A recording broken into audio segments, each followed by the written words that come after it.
Hi, this is Daniel DiTuro. Are you confused about needing a real ID?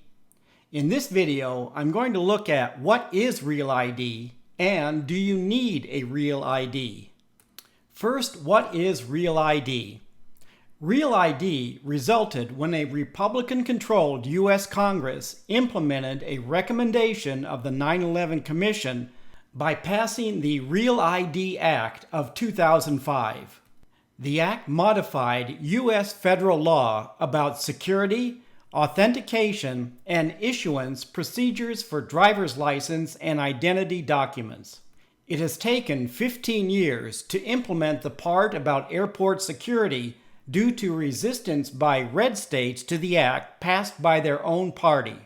Real ID compliant identification requires full legal name, signature, date of birth, gender, unique identifying number, principal residence address, front-facing photograph of the applicant without wearing glasses, and a star on state-issued ID indicates a real ID.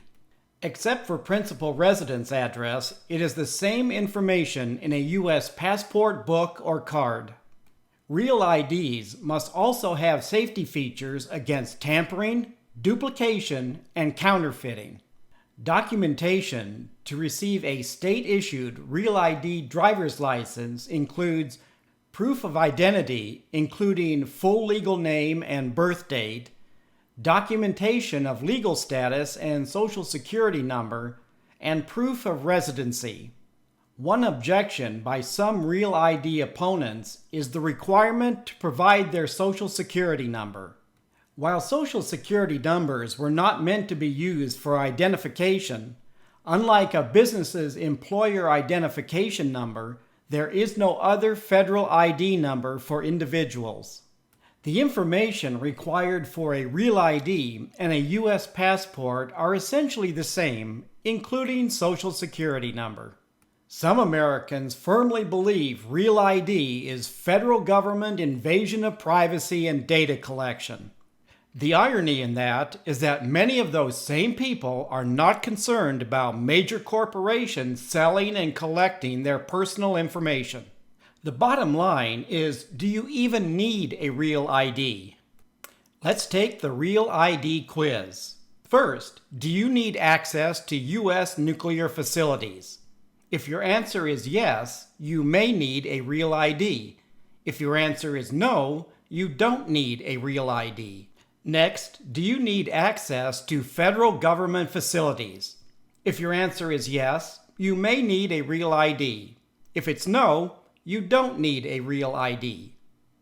The one that may impact most people is, do you travel on domestic commercial airlines?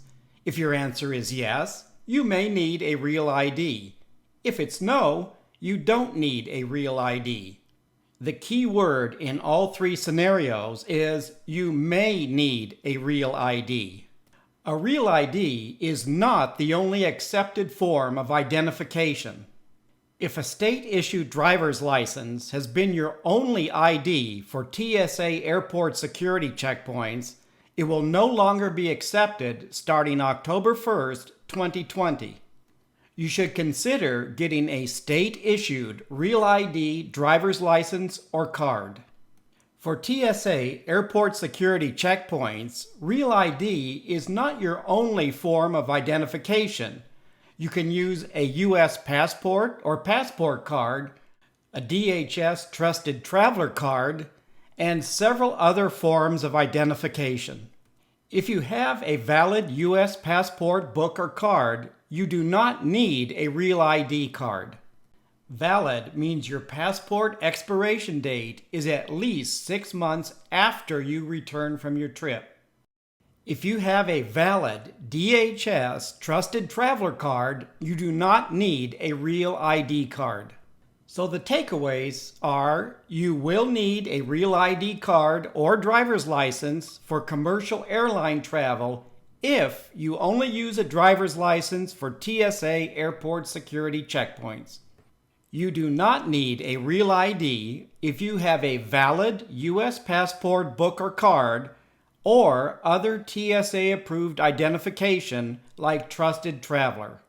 Please leave a comment if you have any questions about this video. Thank you for watching.